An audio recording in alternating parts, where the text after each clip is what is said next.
Step 1, mixing earth colors, starting with your greens.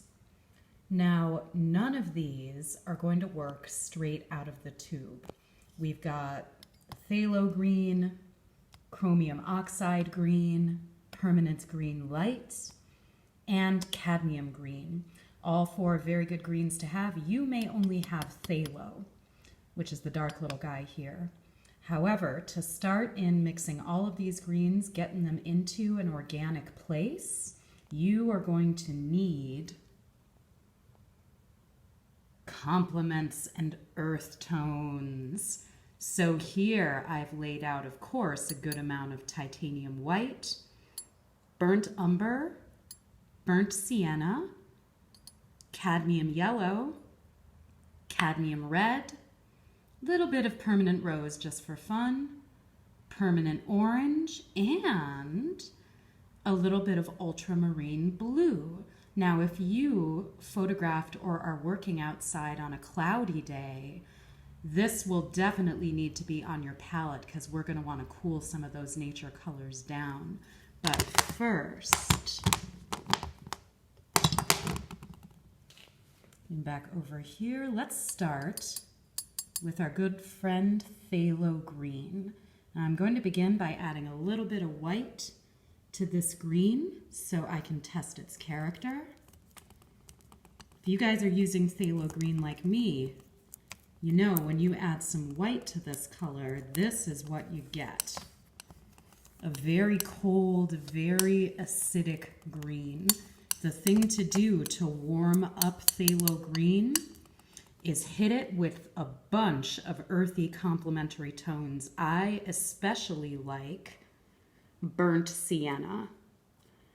I'm gonna add a pretty good sized glob of burnt sienna into my mixture.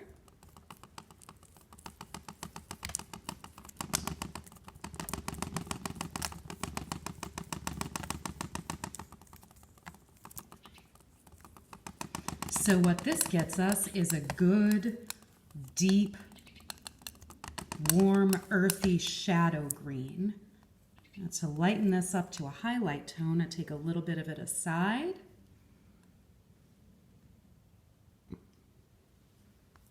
Toss in some white.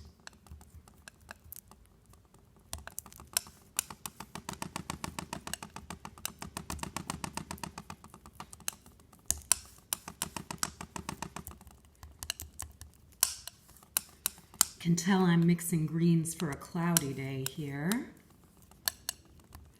And if I want to juice this up a little bit, put a little heat into it, can add a glob of cadmium yellow.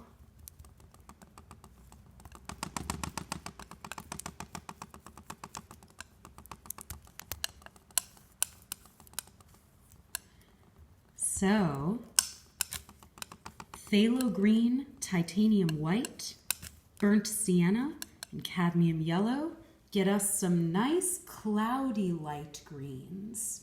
So these are the kind of greens you might see on a cloudy day like today. Moving on to a sunnier green. Now this mixture you can make with phthalo green as well, but I'm going to go ahead and start with the permanent green light. Muck it up a little bit with my last green mixture. Now for sun-warmed greens that are very bright and saturated and juicy, you'll want to add a little bit of white.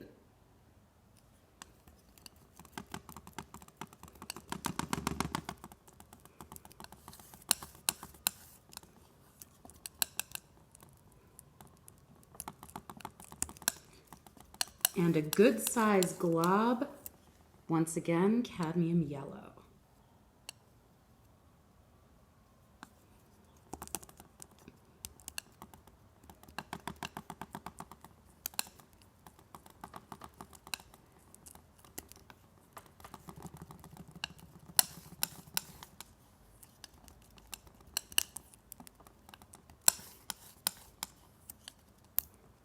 Get them all nice and mixed, and there.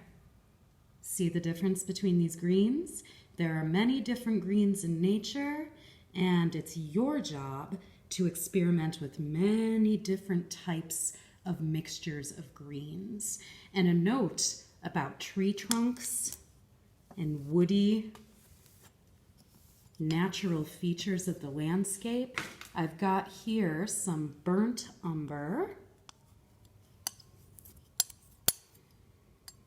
which I'm going to tint up with a little bit of white.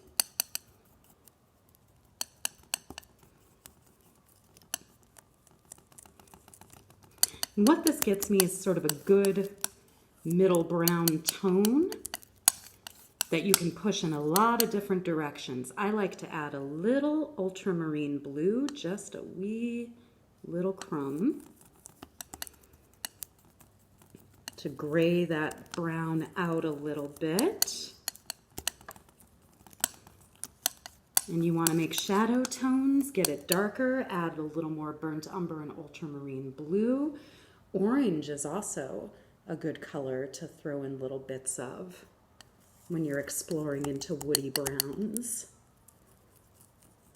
to warm that tone up a little.